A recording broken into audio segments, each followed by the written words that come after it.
o rim faz a filtragem e bota para fora o excesso e se esforça para colocar para fora o excesso, Sim. por isso que a alimentação também é importante. Ele trabalha no equilíbrio de acidez do sangue, né? Ele faz a parte do pH do sangue ficar equilibrado, ele é um dos responsáveis por isso. Ele trabalha junto com os ossos também na questão, né, do cálcio permanecer, né, numa concentração ideal, num pH ideal para poder fazer, não ter distúrbio ósseo que o paciente renal crônico acaba tendo, e algumas outras coisitas mais. Maravilha, só isso aqui, só essa aula que a gente teve hoje aqui, viu, já está valendo a pena. Viu, a gente, não, é só para filtrar o sangue. É só cálculo. É só cálculo. Quando não tem, não é? Aí passa batido. Aliás, por falar em cálculo renal, doutora, o que causa o cálculo renal, de fato? Tem alguma... Qual é a origem disso? É genético, não é genético? Tem algumas doenças relacionadas a cálculo que são genéticas, sim. Mas é uma porcentagem bem pequena, né? A maioria das situações relacionadas a cálculo renal vem de um transtorno relacionado à quantidade de líquido que a gente ingere e do quanto que tem que diluir da alimentação que a gente está consumindo. E aí, se a gente consome, né, o sódio é um dos grandes vilões aí da questão da função renal. Então, se a gente começa a ingerir alimentos que sejam, né, carregados em sódio, a tendência é de que isso daí se torne uma concentração na urina muito alta, ajudando a formar o cálculo renal.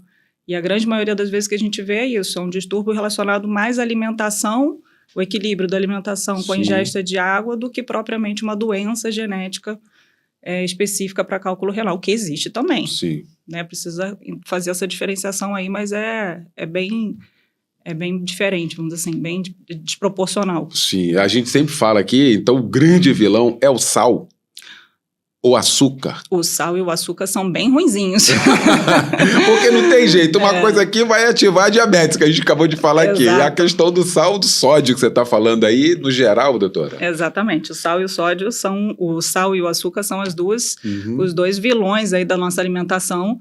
E para o rim realmente é muito ruim, né? A gente contando que a hipertensão é uma das principais doenças que levam o paciente à falência renal, o sódio interfere diretamente nisso.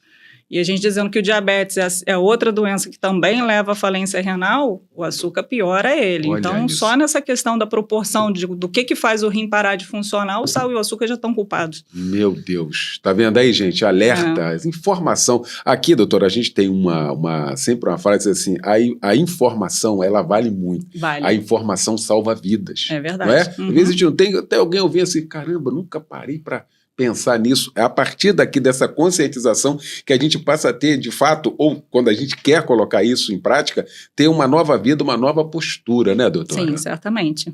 Acho que é muito importante a informação e a gente ter essa consciência do que pode até não fazer o que a gente manda, mas pelo menos que saiba o que está fazendo. Pois é, ó, eu já sei, não vou fazer. A gente já avisou, mas nem todo mundo precisa, né, seguir. Mas eu acho que a informação é fundamental. Maravilha. A anemia tem alguma relação com os rins? Tem, dentre aquelas funções lá que a gente falou, né, o rim também produz um hormônio da eritropoetina. E aí, quando o paciente começa a ter falência renal, lá perto dos 30% de função renal só, para baixo disso, o paciente começa a ter dificuldade da produção desse hormônio e aí começa a apresentar anemia. Meu Deus, olha aí. Não é por perda de sangue, é por dificuldade de estimular a medula a funcionar. Tá aí. E às vezes eu fico vendo assim, alguém com exame, faz o exame e fala assim, não, eu tô com anemia. Anemiazinha, né? Olha o perigo que é isso. Eu sou hipertenso, tomo remédio mais ou menos, agora comecei a ter uma anemiazinha, minha pressão está ficando mais difícil de controlar que estava antes. É exatamente isso aqui, ela está narrando isso aqui, isso deve ser no consultório, isso deve ser direto, 70% né? dos pacientes. Olha isso, gente. Meu bastante Deus do gente. Céu. Eu não sei, doutora, se a gente não tem a dimensão, assim, da crueldade que é a diálise, de quem tem que passar por aquilo ali 3 ou 4 vezes por semana, paralisando suas vidas. Eu acho que a gente não tem noção, porque talvez não seja a nossa experiência. Mas se alguém soubesse a dificuldade que é, o transtorno que é, sabe, a luta que é a diálise, eu acho que a gente teria, sei lá, um choque de lucidez. Eu não sei como é que é isso. Eu acho que talvez as pessoas pudessem, através das nossas informações, né, eles poderiam ter um pouco mais de conhecimento em relação a isso e mostrar que realmente é uma luta, é uma guerra. Hoje em dia, eu trabalho também no hospital público, né, não que no particular seja muito mais fácil, mas acaba tendo um pouco mais de saída em relação a ter as clínicas de hemodiálise, né, mas isso acaba sendo um gargalo na hora da alta do hospital do paciente que chega com falência renal. Ele precisa ter uma clínica para poder continuar o tratamento, né? E isso leva a uma demora na deshospitalização, isso no Brasil inteiro, não é só Rio de Janeiro. Então, o paciente fica ali 1 semana, 2, 3 semanas aguardando uma clínica para poder fazer o tratamento. Tem que fazer. Porque tem que fazer. Meu Deus, tá vendo? Eu tinha que tocar... E nessa história toda, a prevenção, eu acho que é a melhor história. É a melhor, é verdade. A prevenção sempre vai ser a melhor postura, e é por isso que nós estamos aqui, né, a doutora Aline Moraes, aqui com a gente, trazendo essas informações valiosíssimas aqui. Agora, doutora Aline, quais os exames detectam os problemas renais? Cara, é simples. O pior, assim, não é uma coisa estratosférica. É ureia, creatinina e um exame de urina. Ponto. Eu não sei quanto custa isso no laboratório, né? Se as pessoas não têm plano de saúde, mas acredito eu que com R$30 a gente consiga resolver esses exames. Olha isso. É simplesmente, se quiser fazer uma coisa mais econômica ainda, dosar creatinina e fazer um exame de urina, para pesquisar proteína na urina. Só? Tá vendo, gente? Olha a dificuldade que a gente narrou aqui antes. Isso é o rastreio, né? Só. E aí, a partir daí... daí a gente vê. Tem problema, vamos investigar. Não tem problema, beleza, né? Segue as suas orientações de profilaxia mesmo. E o que causa esse aumento da creatinina e da ureia? Tem algumas coisas específicas? É justamente a disfunção renal, né? São as principais coisas. Algumas coisas interferem também, né? Uma ureia falsamente elevada, que a gente chama. A ureia deveria ser até 50, né? Na maioria dos laboratórios aí. Mas se a gente tiver, por exemplo, um quadro de desidratação, a ureia pode aparecer lá nos 50, 55, simplesmente por a gente estar desidratado, né? Teve uma gastroenterite, perdeu muito líquido, e aí foi fazer o exame e a ureia está alta. Pode ser por conta desse quadro infeccioso temporário aí que levou à desidratação. Consumo de proteína em excesso, né? Suplementações aí da galera que gosta de malhar. Opa, anabolizante estava aqui. Estava na pauta aqui. Pois é. Essa turma que vai injetando, achando que tá, ou então até mesmo... Tô bonito, mas não olha por dentro, né?